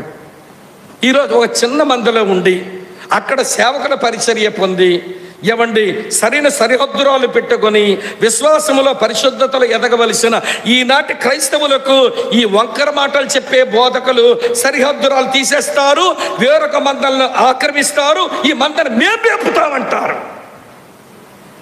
అలాంటి వాళ్ళకి బుద్ధి చెప్పడం మనకు రాలా. వాళ్ళు గోపురాలు కడుతుంటే, టెంపుల్ కడుతుంటే పొలోమని పోతున్నారు అక్కడికి. అందుకే వాళ్ళు ఏమన్నాను, ఒళ్ళు మండుద్ది మీకు, జొమ్మ గొర్రెలు అన్నాను. బైబిల్ చదవరా? సంఘం అంటే ఏంటో తెలియదా? అక్కడ పరిచర్య ఏంటో గ్రహించరా? ఎక్కడ ఎదుగుతామో తెలుసుకోరా? ఊరికే పిలిస్తే పోవడం ఏంటి? విన్న వాక్యాన్ని విశ్వాసం కలుపు, నీ స్వస్థత అవసరమైతే. విన్న వాక్యాన్ని విశ్వాసం కలుపు, నీకు సంపద అవసరమైతే. విన్న వాక్యాన్ని విశ్వాసం కలుపు, నువ్వు ఆధ్యాత్మ జీవించబడాలంటే. అంతేగాని ఎవరో మధ్యలో మా దగ్గరికి వచ్చేయండి అని పిలిస్తే పోతున్నారేంటండి క్రైస్తవులు? అర్థం కావడం లేదు. ఇక్కడ ఉన్నారా లేదా? చస్తామన్నట్టు చూడకండి అమ్మ తల్లి. అర్థమవుతుంది ఆ విషయం. మన ముందు నిలిచి ఉన్న విశ్రాంతిలోకి రావాలంటే విన్న వాక్యమునకు విశ్వాసము జోడించడం రావాలి. Mix your faith with word of God, అంతే. ఇది మొదటి ప్రిన్సిపల్. రెండో ప్రిన్సిపల్ ఆశీర్వాదం దీవెల గురించి కూడా చెప్పేశాను కనుక ఇంకెక్కువ వివరణ ఇవ్వలేను. రెండో సంగతి చూడండి, 4వ అధ్యాయం ఇలా రాసి ఉంది చూడండి, 11వ వచనం. హెబ్రీ పత్రిక 4:11 చూడండి. కాబట్టి అవిధేయత వలన వారు పడిపోయినట్లు, అమ్మ బాగా వినండి, కాబట్టి అవిధేయత వల్ల వారు పడిపోయినట్లుగా మనలో ఎవడనూ పడిపోకుండా ఆ విశ్రాంతిలో ప్రవేశించుటకు జాగ్రత్త పడదుము అన్నాడు. ఈ వచనంలో భక్తుడు చెప్పే రెండవ ఆలోచన ఏంటనంటే, అమ్మ వింటున్నారా, విధేయత కలిగి ఆసక్తితో నడుచుకో. Walk diligently with obedience. ఆసక్తి కలిగి నడుచుకో, దాంట్లో విధేయత కనబడని. వారు అవిధేయులు అవ్వడం వల్లే కదా రాలిపోయారు. ఇదే రాశాడు ఇక్కడ ఆయన. ఏమండి, వారు అవిధేయత వల్ల పడిపోయినట్లుగా మీలో ఎవడు పడిపోకుండా ఆ విశ్రాంతిలో ప్రవేశించుటకు జాగ్రత్త కలిగి ఉండండి. Walk diligently with obedience. విధేయతతో ఆసక్తి కలిగి నడుచుకుందాం. అక్క చెల్లి తమ్ముడన్న వినండి, విధేయత గురించి నేను మాటలు చెప్తాను. మన నమ్మిన ప్రభువే విధేయత నేర్చుకున్నట్ట. పక్కనే చూడండి ఏం రాసిందో. పక్క కాలంలో హెబ్రీ పత్రిక 5:8 ఆయన కుమారుడై ఉండియు తాను పొందిన శ్రమల వలన ఏమి నేర్చుకునేను? విధేయత నేర్చుకున్నాడు. ఎంతవరకు విధేయత చూపాడట? ఫిలిప్పీ పత్రిక 2:8 చూడండి, రాసి ఉంటుంది. ఫిలిప్పీ 2:8 చూడండి.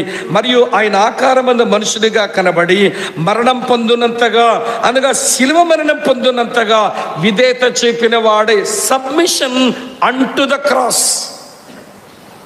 శిలువ మరణం వరకు విధేయత వాడు. మీరు ఏమనుకోకపోతే చెప్తాను, ఈనాటి క్రైస్తవ్యానికి అమ్మ ఆరాధించడం వచ్చు, అర్పణలు ఇవ్వడం వచ్చు. క్రిస్టియన్ ట్రెండ్స్లో ఈ ట్రెండ్ని ఏమంటారంటే, ఈ రోజుల్లో ఉన్న క్రిస్టియన్ ట్రెండ్ ఏంటనంటే, అమ్మ వింటున్నారా, సెలబ్రిటీ ఆఫ్ వర్షిప్ ట్రెండ్ అంటారు. మిషన్ ట్రెండ్ పోయింది, ఎవాంజలిజం ట్రెండ్ పోయింది, చర్చ్ ప్లాంటింగ్ ట్రెండ్ పోయింది. మంచి మంచి ట్రెండ్లన్నీ ఎగరగొట్టేసుకున్నాం మనం. ఇప్పుడు ఏ ట్రెండ్లో బతుకుతున్నామంటే, సెలబ్రిటీస్ ఆఫ్ వర్షిప్, ఆరాధన సంబరాల యుగం అంట. అందుకే ఏ పాట తయారైనా ఆరాధన మీద ఉంటుంది. ఎక్కడ మీటింగ్ పెట్టినా వాక్యం చెప్పే ముందు అందరూ లేచి నిలబడండి అంటే పోలోమని నిలబడతారు. ఆరాధిద్దామంటారు, ఏదో పాట పాడతారు. ఆరాధనే ఆరాధనే అని ఆరాధిస్తుంటారు. ఏమనుకోకపోతే మాట చెప్పనా, నేతి బీరకాయలు నెయ్యి లేనట్టు ఈ క్రైస్తవుల ఆరాధనే లేదు అన్నాను అనుకోకండి. ఏమంటే ఆరాధించినప్పుడు పాట పాడుతుంటారు. మా వైపు, మీ వైపు సంగతి నాకు తెలియదు. ఆరాధన ఆరాధన, యేసు నీకే ఆరాధన అంట. అసలు ఆరాధన పదమే ఆరాధన. ఆరాధన పదం వాడేస్తే ఆరాధించినట్టేనా? మనకు ఏంటి మా చుచ్చుచ్చారు కుక్క పిల్లకండి, నోటితో చెప్పండి. ఆరాధన అనే పదం ఆరాధన కాదు. ఆరాధన అనేది ఒక పనికి పేరు. ఆరాధించడం అంటే దేవుని వ్యక్తిత్వం అని ఎరిగి ఆయన కొనియాడడం, దేవుని యొక్క సుగుణాలు ఎరిగి ఆయన పొగడ్డం, దేవుని యొక్క కార్యాలు తెలుసుకొని అతని కొనియాడడం, దేవుని ప్రణాళికలు తెలుసుకొని ఆహా దేవా ఇంత గొప్ప దేవుడు అని ఆయన హెచ్చించడం, అది వర్షిప్ చేయడం. మనకంటే ఆ బయట నిజమైన దేవుడో కాదో అని తెలీదు. ఎవడు దేవుడు కాదని తెలియకపోయినా ఒక బొమ్మో విగ్రహమో ప్రతిమో పెట్టేసుకుని పుష్పమో పత్రమో దక్షిణో అక్షంతలో వేస్తూ ఓం కేశవాయ స్వాహ, ఓం మాధవయ స్వాహ, ఓం గోవింద స్వాహ, ఓం నారాయణ స్వాహ. ఇది వర్షిప్ అండి. దేవుని నామాలెత్తి, దేవుని కార్యాలెత్తి, దేవుని సుగుణాలెత్తి దేవుని పొగుడుతున్నారండి. వాళ్ళకి నిజమైన లేదో తెలియదు పాపం, కానీ వాళ్ళు ఆరాధించడం వచ్చింది. నిజమైన దేవుడిని నమ్మిన మనకు ఆరాధించడం రావట్లా. ఆరాధన ఆరాధన ఆరాధన అంటారు. ఏది ఆరాధన? ఏది? ఏం పొగిడావు, ఏమి కొనియాడావు, ఏమి హెచ్చించావు, ఏమి పూజించావు, ఇవన్నీ చెయ్యాలంటే ఆయన వ్యక్తిత్వం తెలియాలి, ఆయన కార్యాలు తెలియాలి, ఆయన సుగుణాలు తెలియాలి, ఆయన ప్రణాళికలు తెలియాలి. ఆరాధించడానికి తెగబడుతున్నారు మన వాళ్ళు. అర్పణకేం తక్కువ లేదు, అర్పణలో కూడా బాగా నేర్పిస్తున్నారు. కాకపోతే సమస్య విధేయత చూపడమే రావడం లేదు. చెప్పిన మాట వినరు. దేవుడు తన వాక్యములో సెలవిచ్చిన మాట గైకొనరు. అందుకనేమో దైవజనుడైన సమూయేలు సౌలుతో ఈ మాట అనాల్సి వచ్చింది. చదవండి, బైబిల్లో విధేయత గురించి ఇంతకంటే మించిన వచనమే లేదు. The classical statement concerning obedience is 1 Samuel 15:22. మొదటి సమయాల గ్రంథం 15వ అధ్యాయం 22వ వచనం విధేయత గురించి చెప్పదగిన గొప్ప వచనం. ఇక బైబిల్లో విధేయత గురించి ఇంతకంటే మంచి వచనమే లేదంట. చదువుతామా ఈ వచనం? 1 సమయాలు 15:22. అందుకు సమూయేలు తాను సెలవిచ్చిన ఆజ్ఞను ఒకడు గైకొనుట వలన యెహోవా సంతోషించినట్లు ఒకడు దహన బలులను అర్పించుట వలన ఆయన సంతోషించున ఆలోచించు. బలులు అర్పించడం కంటే ఆజ్ఞను గైకొనుటయు, పొట్టేళ్ల క్రొవ్వు అర్పించుట కంటే మాట వినుటయు శ్రేష్టం. ఏమంటున్నాడు సమూయేలు సౌలుతో? ఏంటి, దేవుని ఆరాధించడానికి ఉంచావా? దేవునికి అర్పించడానికి ఉంచావా? నీ ఆరాధన ఎవడకు కావాలి? నీ అర్పణ ఎవడకు కావాలి? చెప్పిన మాట వినవే. సెలవిచ్చిన మాట గైకొనడంట, ఆరాధిస్తాడంట, అర్పణలు ఇస్తాడంట. ఎవడకు కావాలి నీ ఆరాధన అర్పణ? ఇది మీ బాగా అర్థమయ్యేలా చెప్తాను, వింటున్నారా లేదా? అర్థమయ్యేలా చెప్తాను. భార్యాభర్తలు ఇద్దరు ఏదో పని మీద బయటికి పోతా, వేరే ఊరికి పోతా, వారి పిల్లల్నేమో అత్త దగ్గర అమ్మ దగ్గర విడిచిపెట్టి పోయారట. 5 రోజుల్లో వచ్చేస్తామన్నారు పని ముగించుకుని. పాపం పని అవ్వలేదు. 15 రోజులు దాటిపోయింది. ఇప్పుడు అమ్మా నాన్న వచ్చేస్తున్నారు. పిల్లలు అమ్మా నాన్నని చూసి సంబరపడి పరుగు పరుగున అమ్మా నాన్న దగ్గరకు వచ్చి గట్టిగా పట్టేసుకుని ముద్దులు పెట్టేస్తున్నారట. వీళ్ళు భార్యాభర్తలు అనుకుంటున్నారు, అబ్బా మా పిల్లలకి మేమంటే ఎంత ప్రేమనో, మీద పడి తెగ ముద్దులు పెట్టారని మురిసిపోయారు. కిందకి ఇంటికి వచ్చి, అమ్మ బస్ స్టాండ్ నుంచి ఇంటి వరకు నడిచినప్పుడు అలసిపోయాని, కొంచెం గ్లాస్తో కొంచెం మంచినీళ్ళు అందుకో అమ్మా అంది కూతురికి. అమ్మ ఆ పిల్లని వెళ్ళను పో అని కసిరింది. ఇందాకేం చేసిందమ్మా? చెప్పండి. ఇందాకేం చేసింది? ముద్దులు పెట్టింది. ఇప్పుడు ఏం చేస్తుంది? విధేయచోపం అంటే కసిరి కొడుతుంది. ఈరోజు క్రైస్తవులు ఆరాధన ముద్దు, అర్పణ ముద్దు. దేవునికి తెగ ముద్దులు పెడుతున్నారు, చెప్పిన మాట వినరే. మనమంతా సిగ్గుపడ్డానికి ఒక విషయం చెప్తాను. ఆయన పేరు సిటీ స్టడ్. ఆయన చదివిన బైబిల్ చూశాను నేను. ఏమంటే బైబిల్ ఎగ్జిబిషన్ జరిగింది ఒకసారి కొడైకెనాల్లో. నేను ఇప్పుడు కొడైకెనాల్లో ఉన్నాను. సరే బోల్డన్ని బైబిల్ పెట్టారండి. ఆ బైబిళ్ళన్నీ ఒక్కొక్కటి అలా చూసుకుంటూ వస్తే ఒక బైబిల్ కనబడింది. ఏమేమో రాతలండి, ఏమేమో గీతలండి. ఎవడరా బాబు ఈ బైబిల్ ఎట్లా వాడాడు అనుకున్నాను. అనుకుని అక్కడ వాలంటీర్ని పిలిచాను. బాబు ఒకసారి రావా, ఎవరు వాడిన బైబిల్ అయ్యా ఇది? ఏంటి ఇన్ని గీతలు ఉన్నాయి, ఇన్ని రాతలు ఉన్నాయి ఏంటో కొంచెం నాకు అర్థం కావడం లేదు, చెప్పి ఎవరు వాడారంటే ఇది సిటీ స్టడ్ వాడిన బైబిల్ అండి అన్నాడు. ఆయన దగ్గర నేర్చుకున్న బైబిల్ చదువుతా ఏమంటే నోట్స్ రాసుకుని బైబిల్ని పిచ్చి పిచ్చి గీతల్లాగా మార్చేయడం. నా బైబిల్ సంవత్సరంకి ఒకటే వాడతా, రెండోసారి పనికిరాదు నా బైబిల్. ఎందుకంటే ఇట్లా పిచ్చి పిచ్చి గీతలు అయిపోద్ది బైబిల్. ఏమంటే ఇటు చూసినా పిచ్చి పిచ్చి గీతలే, నోట్సే. బైబిల్ అంటా నోట్సే. ఇక 2వ సంవత్సరం వాడితే పాత ఐడియాలు వస్తాయని సంవత్సరానికి బైబిల్ తీసి పక్కన పెట్టుకుంటా. ఏమంటే ఆ బైబిల్ చూసే నేర్చుకున్నా. సరే ఆ బైబిల్లో ఈ గీతలు రాతలు చూసే ఒక దగ్గర నా కన్ను పడింది. అదేంటంటే అడుగున ఎస్ లార్డ్ అని రాసుకున్నాడు. బాబు సిటీ స్టడ్ ఈ పేజీ కింద ఎస్ లార్డ్ రాశాడు, ఈ పేజీ కింద ఎస్ లార్డ్ రాశాడు. మిగిలిన పేజీల్లో ఉంటుందా? అసలు ఎందుకు ఎలా రాసుకున్నాడంటే ఆ సీనియర్ వాలంటీర్ అంటాడు, ఆ పేజీలో ఉన్న వాక్యం అంతా చదువుకున్నాక దాని విధేయత చూపడం అయిపోయాక సిటీ స్టడ్ అలవాటు, ఎస్ లార్డ్ ఈ పేజీలో ఉన్న వాక్యానికి విధేయత చూపేదని రాసుకునేవాడండి అన్నాడు. బాబు అట్లయితే 2-3 పేజీలు తిప్పవా? ఏ పేజీ అయినా ఖాళీగా మిగులుద్దేమో నా ఆకలి ఎక్కువైంది. వాడేమో పేజీలు తిప్పుతున్నాడు. ఏ పేజీ తిప్పినా కింద ఎస్లాడ్ ఉంది, ఏ పేజీకి తిప్పినా కింద ఎస్లాడ్ ఉంది, ఏ పేజీ కింద తిప్పినా ఎస్లాడే కనబడుతుంది. ఏమిట్రా బాబు అంటే దేవుని వాక్యానికి అలా విధేయత చూపేవాడట. అలద్దాలు విరిగిపోయాయి. ఒక బుడ్డి దీపం పెట్టుకుని బైబిల్ వెతుకుతున్నాడంట వాక్యం. ఎవరో సహచరుడు అడిగాడు, స్టడ్ ఏంటి ఊరికే బైబిల్ చీకట్లో వెతుక్కుంటున్నావు? నీ కళ్ళద్దాలవి ఇరిగిపోయినాయి, వాక్యం నీ కనబడడం లేదు కదా, ఏంటి పిచ్చి, పడుకోవచ్చు కదా అని అంటే సిటీ స్టడ్ అంటాడట, నేను విధేయత చూపించకుండా మిగిలిపోయిన ఏదైనా వాక్యం ఉంటే విధేయత చూపించేద్దామని విధేయత చూపని వాక్యాలు వెతుక్కుంటున్నానన్నట్ట. నేను విధేయత చూపించకుండా మిగిలిపోయిన వచనం ఏదైనా ఉంటే ఈ రాత్రైనా విధేయత చూపిద్దామని వెతుక్కుంటున్నా. అన్నదమ్ములారా, అక్క చెల్లులారా, వినండి. ఏంటి నీ విధేయత? ఎవరు అక్క పాడిందో పాట, అది ఇప్పుడు ఎవరు పాటలేదులేండి. విధేయతకే అర్థము చెప్పిన వినయ మనసు కూడా, విధేయులుగా ఉండుటకు మాదిరి చూపిన ఓ మనుష్య కుమారుడా, అవిధేయత తొలగించమయ్యా, విధేయత నేర్పించమయ్యా. జబ్బు వస్తే స్వస్థపరచమని అడుగుతావు, అప్పులు వస్తే డబ్బులు ఇవ్వమని ప్రార్థన చేస్తావు, కష్టాలు వస్తే కష్టాలు తీర్చమని అడుగుతున్నాం. కానీ ఇక్కడ కూర్చున్న వల్ల ఎంతమంది మీ విధేయత నేర్పించు ప్రభు అని అడుగుతున్నాను చెప్పండి. నీ ముందు విశ్రాంతి నిలిచి ఉంది. ఆ విశ్రాంతికి నువ్వు ప్రయాణం చెయ్యాలనంటే ఎవడి విధేయతతో ఆసక్తితో నడుచుకో, విశ్రాంతిలోకి చేరుకుంటావు. ఇప్పుడు చెప్పండి, ఏంటి మన విధేయత జీవితం? ఆరాధించవు, ముద్దు పెడతావా? ఆరాధన ముద్దు. అర్పణలు అర్పించి అర్పణ ముద్దు పెడతావా?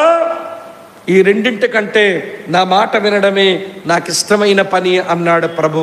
ఈ రాత్రి ఆ గొప్ప విశ్రాంతికి ప్రయాణం చేస్తున్న మనం విధేయతతో ఆసక్తిగా నడుచుకుంటున్నామో లేదో ఎవరి సంగతి వాళ్ళే చూసుకోవాలి. ఇంకెక్కువ చెప్పలేను, 2 అయిపోయిన 3 చెప్తాను రండి.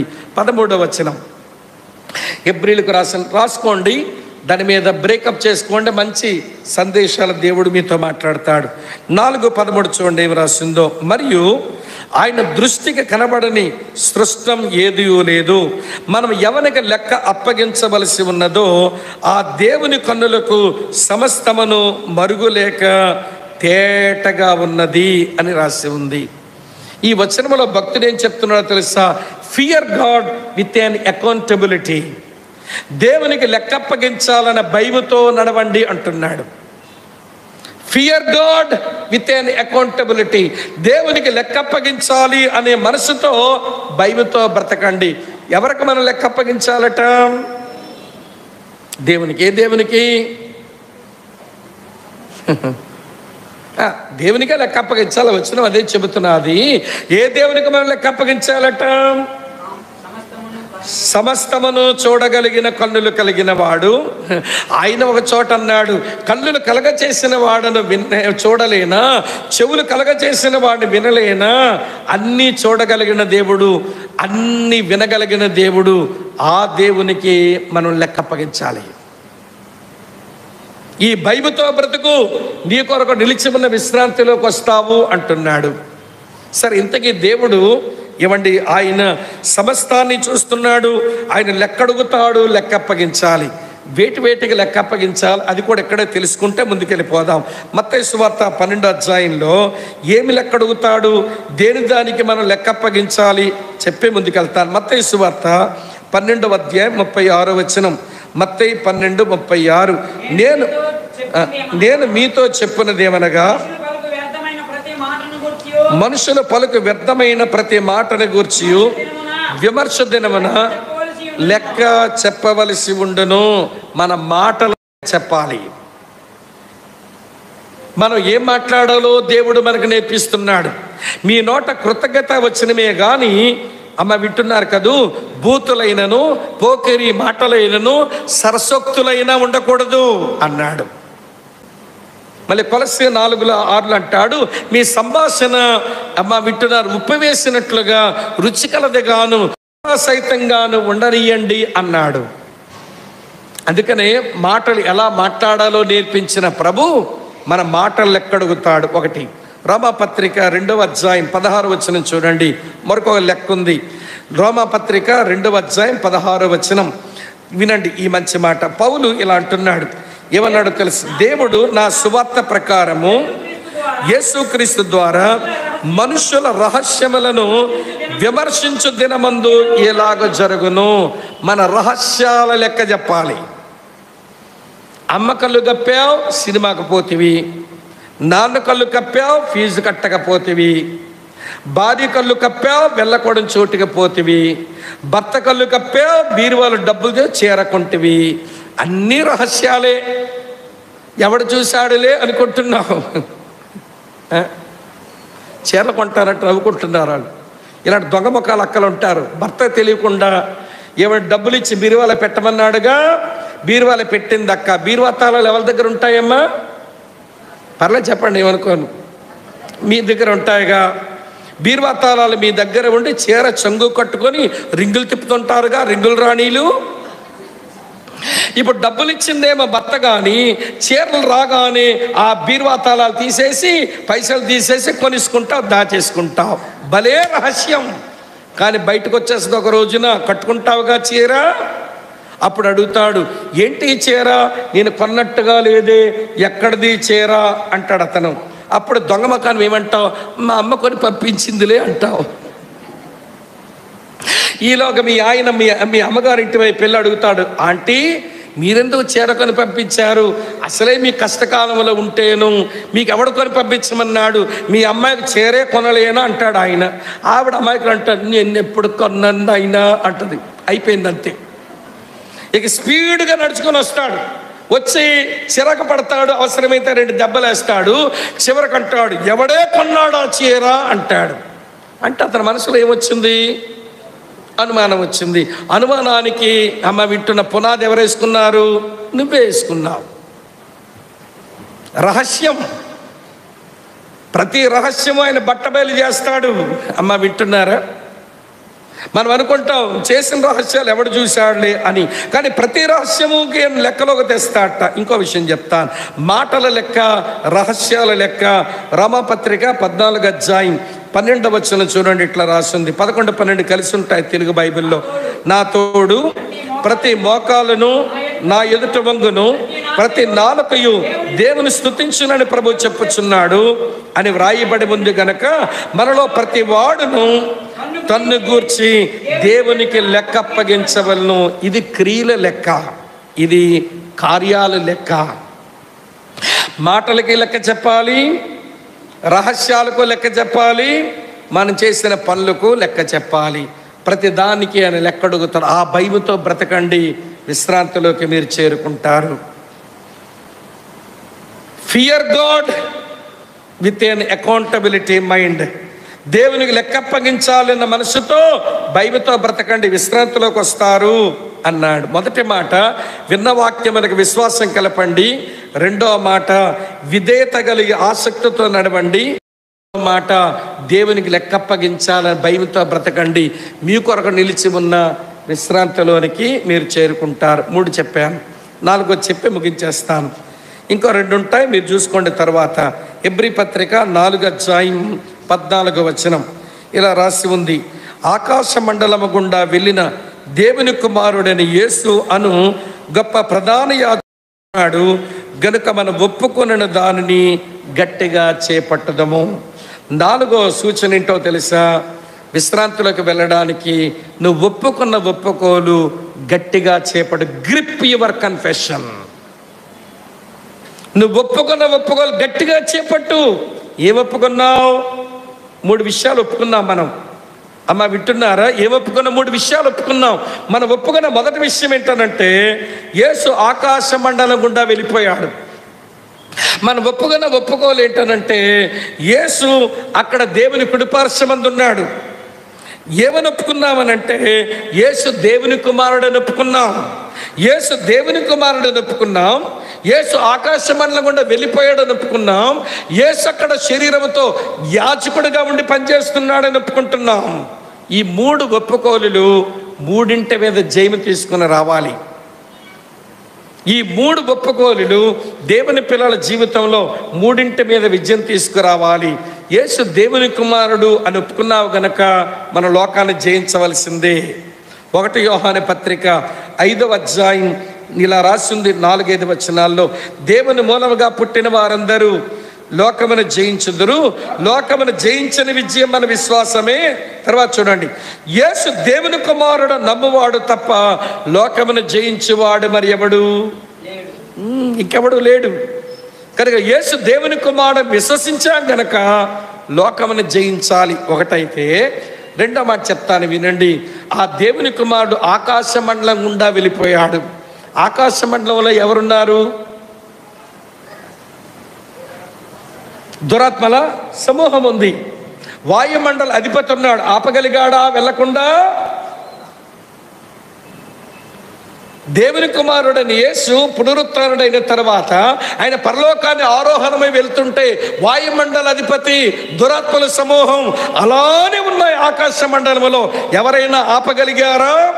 ఆపలేకపోయారు. కనుక యేసు ఆరోహణుడయ్యాడు, ఆకాశ మండలం గుండా వెళ్ళాడు అని నమ్మిన వారు సాతానుని యేసు జయించినట్లుగానే అపవాదిని జయిస్తూ బ్రతకాలి. ఇది రెండో జయం. మూడవ జయం, యేసు అక్కడికి వెళ్ళి అమ్మ శరీరంతో ఉన్నాడని నమ్ముతున్నారా లేడనుకుంటున్నారా? శరీరంతోనే అక్కడ ఉన్నాడు. శరీరంతో ఉన్న కారణం చేతనే మనకు అతను మధ్యవర్తి అయ్యాడు. శరీరంతో ఉన్న కారణం చేతనే ప్రధాన యాజకుడు అయ్యాడు. శరీరంతో ఉన్న కారణం చేతనే మనకు విజ్ఞాపన పరిచయం చేస్తున్నాడు. ఆ శరీరంతో ఉన్న యేసు ఎబ్రీ 4:15 చూడండి, కింద ఏం రాసిందో. ఎబ్రీ 4:15, మన ప్రధాన యాజకుడు మన బలహీనతల యందు మనతో సహానుభవం లేనివాడు కాడు గాని సమస్త విషయములలో మన వలె శోధించబడినను. తర్వాత మాట మీరు చెప్పండి. ఆయన పాపము లేనివాడుగా ఉన్నాడు. అంటే శరీరముతో ఉన్న శరీరానికి లొంగక శోధన జయించి ఆయన పాపము లేనివాడుగా ఉన్నాడు. యేసు శరీరధారిగా అక్కడ ఉన్నాడన్న విషయం నమ్మిన వాళ్ళు ఆయన శరీరముతో ఉన్న దినములలో శోధించబడినా కూడా ఆయన పాపమును జయించినాడని నమ్మిన వాళ్ళు శరీరాన్ని కూడా మీరు జయించాలి. ఇదేనా మీరు ఒప్పుకున్నది? యేసు దేవుని కుమారుడని ఒప్పుకున్నారుగా, లోకం జయించరే.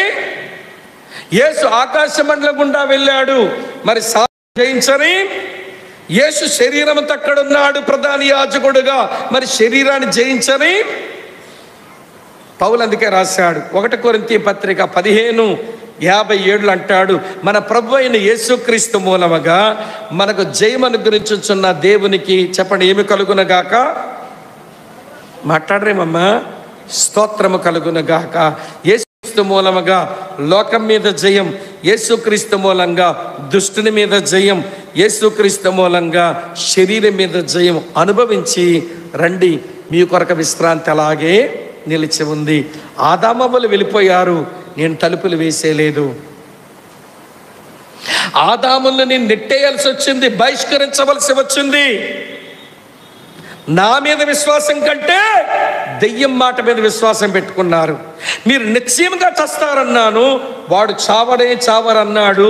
నా మీద విశ్వాసం కంటే వాడి మీద విశ్వాసం పెట్టుకొని నా మాటకు అవిధేయత చూపించి వారు ఆజ్ఞను అతిక్రమించిన వారై వారు ఫలము తిని వారు చెట్ల మాటను దాక్కుని నాతో సావాసం చేయలేక ఏదేని నుంచి వారు బహిష్కరించబడ్డారు. ఆ రోజు నుంచి నాకు విశ్రాంతి లేదు. ఆ రోజు నుంచి వాళ్ళకు పుట్టినోళ్ళకి విశ్రాంతి లేదు. కానీ నేను విశ్రాంతి తలుపులు నేను మూసేయలేదు. మళ్ళీ విశ్రాంతిలోకి రమ్మని పిలవడానికి నా సేవకుల్ని పంపించా, న్యాయాధిపతులనిచ్చా, ప్రవక్తలనిచ్చా, రాజులనిచ్చా. ఎవరినిచ్చినా వీళ్ళు విశ్రాంతికి రావడం లేదని చివరికి నా కుమారుణ్ణే పంపించుకున్న నా కుమారుణ్ణి చంపేశారు మీరు. నా కుమారుణ్ణి చంపేశారు మీరు. 3 మేకుల మీద వేలాడదీసి, దిగంబరిగా వేలాడదీసి దిక్కుమాలిని చావు చచ్చేలా చేశారు. మీ పాపమంతా నా కుమారుని మీద మోపబడగా తన యవ్వన పరిశుద్ధ రక్తమంతా కార్చి ఆయన మరణించి తన శరీరం అనే తెరను చింపేసుకున్నాడు. మీ కొరకు తెరను కూడా చింపి పెట్టాడు. లోపలికి రండని పిలుస్తున్నాడు. విశ్రాంతిలోకి వస్తారా? కాగా దేవుని ప్రజలకు విశ్రాంతి నిలిచి ఉంది. ఆ విశ్రాంతిలోకి రావాలంటే మొదటి మాట విన్న వాక్యమునకు విశ్వాసం జోడించండి. రెండవది విధేయతతో ఆసక్తితో నడుచుకోండి. మూడవ మాట దేవునికి లెక్కప్పగించాలన్న భయముతో బ్రతకండి. చివరి మాట మీరు ఒప్పుకున్న ఒప్పుకోలు గట్టిగా చేపట్టండి. ఇంకో ప్రిన్సిపల్ ఉంటుంది, అది 16వ వచనంలో మీరు ధ్యానం చేసుకోండి. ఆ ప్రిన్సిపల్ ఏంటనంటే దేవుని సింహాసనం యొద్దకు అనుదినము ధైర్యంగా రండి. Come boldly to the throne of grace. Come boldly to the throne of grace. దేవుని కృపా సింహాసనం యొద్దకు ధైర్యంగా వస్తూ ఉండండి. ప్రతిరోజు ప్రార్థన చేసుకోండి. మీ హృదయాన్ని ఆయన దగ్గర కుమ్మరించుకోండి. విశ్రాంతిలోకి మీ ప్రయాణం సజావుగా సాగుద్ది. అక్క, చెల్లి, తమ్ముడు, అన్న, మన కొరకు దేవుడు ఆ విశ్రాంతి నిలిపి ఉంచాడు. విశ్రాంతి ఏదో అర్థం చేసుకుని విశ్రాంతులను తొలగిన మనం ఆదాములో తొలగిపోయాం. తిరిగి రెండవ ఆదాములో విశ్రాంతిలోకి వెళదాం. దాని కొరకు అనుసరించవలసిన అడుగులన్నీ అనుసరిద్దాం. ఆ కృప కొరకు ప్రభుని వేడుకుందాం, ప్రార్థన చేద్దాం. తల వంచండి, ప్రార్థన చేసుకుంటాం. పరిశుద్ధుడమైన మా తండ్రి, ఈ మధ్యాహ్నం మా ముందుకు మీరు తెచ్చిన, మా ముందు మీరు నిలిపి ఉంచిన నీ లేఖన భాగాల కొరకై మీకు స్తోత్రాలు. ఆదికాండం 2-3 వచనాలలో ఉన్న విశ్రాంతి ఎంత గొప్ప విశ్రాంతో. పాపపు వాతావరణమే, పాపపు అధికారమే పని చెయ్యని, పాపం యొక్క జీతమే లేని ఆ విశ్రాంతి నుంచి ఆదాములో మేమంతా తొలగిపోయిన వాళ్ళము నాయన. మళ్ళీ తిరిగి విశ్రాంతిలోకి రావడానికి నీ కుమారుడే ఈ లోకమునకు వచ్చి సిలువలో మరణించి తన శరీరమును తెరను చింపేసుకుని ఆయన గుండా లోపలికి రమ్మని పిలుస్తూ ఉండగా, విశ్రాంతిలోనికి చేరి రమ్మని పిలుస్తూ ఉండగా, దైవజనుడు రాసిన సలహాల ప్రకారం విన్న వాక్యానికి విశ్వాసం కలుపుకుంటూ, విధేయత కలిగి ఆసక్తితో నడుచుకుంటూ, నీకు లెక్కప్పగించాలని భయంతో బ్రతుకుతూ, ప్రభా మేము ఒప్పుకున్న ఒప్పుకోలు గట్టిగా చేపడుతూ, అనుదినము ప్రతిరోజు నీ కృపాసనం యొద్దకు ధైర్యంగా వచ్చి మొరపెట్టుకుంటూ ఆ విశ్రాంతిగా ప్రయాణం చేసే కృప నాకు మాకు అనుగ్రహించుము. శ్రద్ధతో నీ వాక్యం విన్న మా సహోదరులు సహోదరులందరినీ పేరు పేరు దీవించుము. భోజన సావాసాన్ని కూడా ఆశీర్వదించండి. తదనంతరం ఉన్న సెషన్లో కూడా మాకు సహాయపడండి. యేసుక్రీస్తు ప్రభు పేర స్తోత్రించి ప్రార్థిస్తున్నాము తండ్రి.